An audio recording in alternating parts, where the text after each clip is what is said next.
Hello प्यारे बच्चों, आज की इस वीडियो में क्लास 11th जो क्वेश्चन नंबर 11वां पूछा जाता है आपके पेपर में, उनके हम महत्वपूर्ण क्वेश्चन आंसर बताने वाले हैं, जिससे कि आपको पूरे के पूरे मार्क्स मिल सकें। क्वेश्चन नंबर 11 कहता है answer the following question in about 13 word, यानी 30 शब्द में आपको लिखने हैं आंसर। तो पहला क्वेश्चन ये आपको देखने को मिल सकता है, what does the cardboard refers to in the poem. तो इसका आंसर सही से है, तो इसका आंसर है the word cardboard refers to the photograph pasted on a hard thick paper. ठीक है, और फिर उसके बाद एक क्वेश्चन आता है, who has not changed over the year. तो इसका आंसर हो जाएगा the sea has not changed over the year. Okay बच्चों जी, ऊपर अगर पूछा जाता है question, the poet's mother and her two girl cousin Betty and Dolly are in the photograph में दिख रहे व्यक्ति कौन कौन से हैं, तो उनका नाम है बिट्टी एंड डॉली। फिर उसके बाद एक क्वेश्चन मिलता है पांचवा, what is the colour of laburnum tree in September. ये क्वेश्चन अधिकतर देखा गया है, तो इसका आंसर हो जाएगा the laburnum tree appears yellow in the month of September. यह सितंबर में देखा जा सकता है। ठीक है, पांचवा क्वेश्चन अगर आपको देखने को मिले पेपर में, तो यही आंसर लिखिएगा, why the laburnum tree become yellow in the month of September. तो इसका आंसर यही लिख देना आप, यहाँ से लिखें the laburnum tree becomes yellow in the month of September due to drying up to leaves. बस इतना। इनके बाद क्वेश्चन और देखने को मिल सकते हैं बच्चों आपको, जैसे कि ये लिखा हुआ है, what was compared with goldfinch movement. Second question है, what is central theme of the poem the laburnum top. फिर उसके बाद what will happen if it doesn't rain. इनके आंसर आप यही लिखेंगे तो आपको बड़ी आसानी होगी।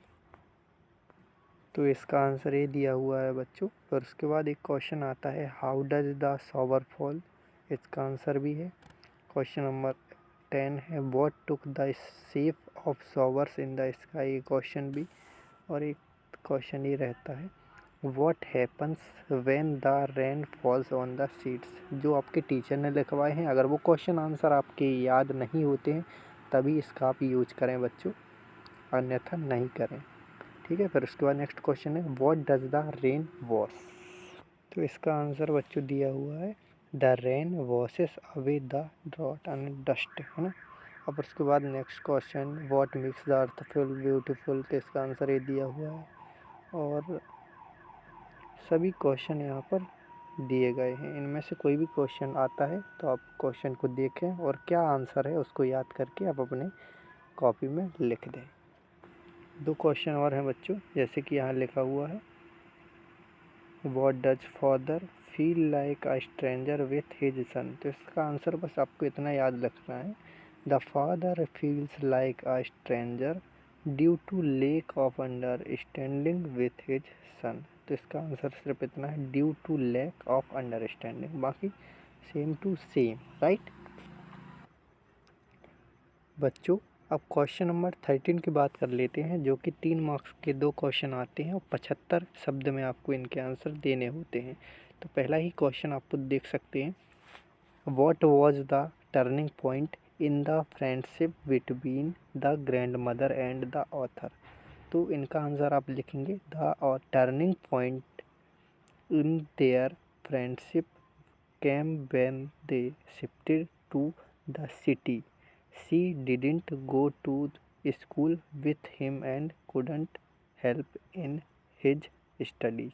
जो आपके सिलेबस से क्वेश्चन हटा दिए गए हैं उनको आप बिल्कुल ना पढ़ें, आप ब्लूप्रिंट के हिसाब से ही पढ़ाई करें।